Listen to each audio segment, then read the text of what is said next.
Menyembah Tuhan atau berhala. Hakim-Hakim 10 ayat 6. Orang Israel itu melakukan pula apa yang jahat di mata Tuhan. Mereka beribadah kepada para Baal dan para Asitoret, kepada para allah orang Aram, para allah orang Sidon, para allah orang Moab, para allah Bani Amon, dan para allah orang Filistin. Tetapi Tuhan ditinggalkan mereka, dan kepada Dia mereka tidak beribadah. Daya tarik penyembahan berhala. Mengapa penyembahan berhala begitu menarik bagi bangsa Israel? Beberapa faktor terlibat. 1. Bangsa Israel dikelilingi oleh bangsa-bangsa kafir yang percaya bahwa menyembah beberapa dewa itu lebih unggul daripada menyembah satu Allah saja. Dengan kata lain, lebih banyak dewa lebih baik. 2. Para dewa bangsa-bangsa lain tidak menuntut ketaatan seperti yang diminta oleh Tuhan Israel. Banyak agama kafir mencakup perbuatan kedursilaan seksual dengan para pelacur kuil sebagai bagian dari upacara keagamaan mereka. Kebiasaan ini rupanya sangat menarik bagi banyak orang Israel.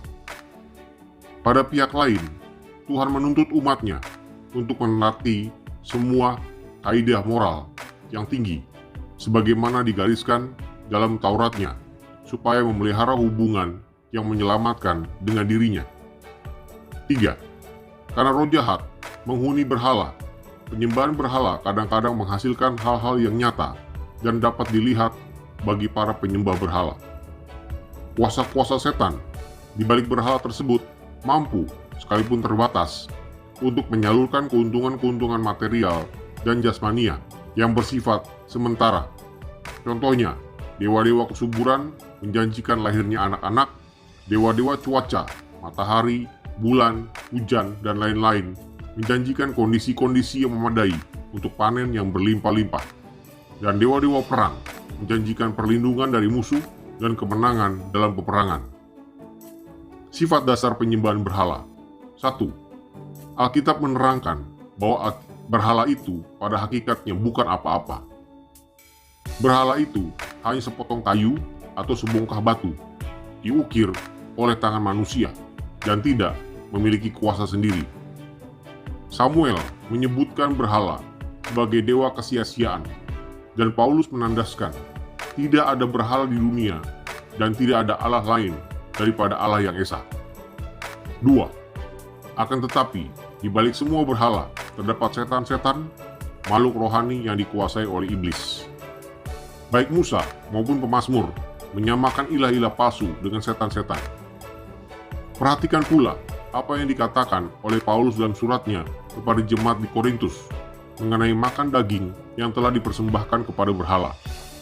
Persembahan mereka adalah persembahan kepada roh-roh jahat, bukan kepada Allah. Iblis memiliki kuasa pada zaman ini di bumi untuk mengadakan bermacam mujizat, tanda, dan perbuatan ajaib palsu dan memberikan keuntungan jasmania dan material kepada manusia. Namun, tentu saja orang Kristen tahu bahwa kuasa Yesus Kristus lebih besar daripada kuasa roh-roh jahat ini.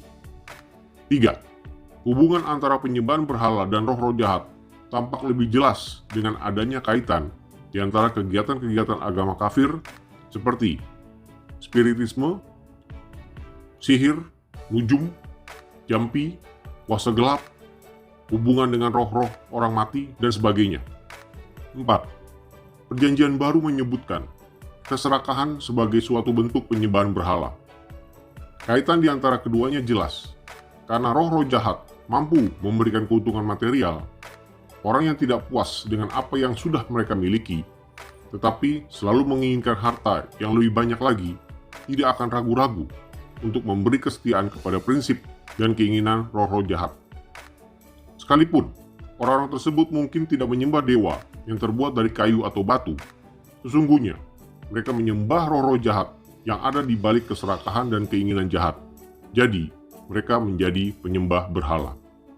Jadi, pernyataan Yesus bahwa kita tidak dapat melayani Allah atau Mammon pada hakikatnya sama dengan nasihat Paulus bahwa orang percaya tidak dapat mendapat bagian dalam perjamuan Tuhan dan juga dalam perjamuan roh-roh jahat.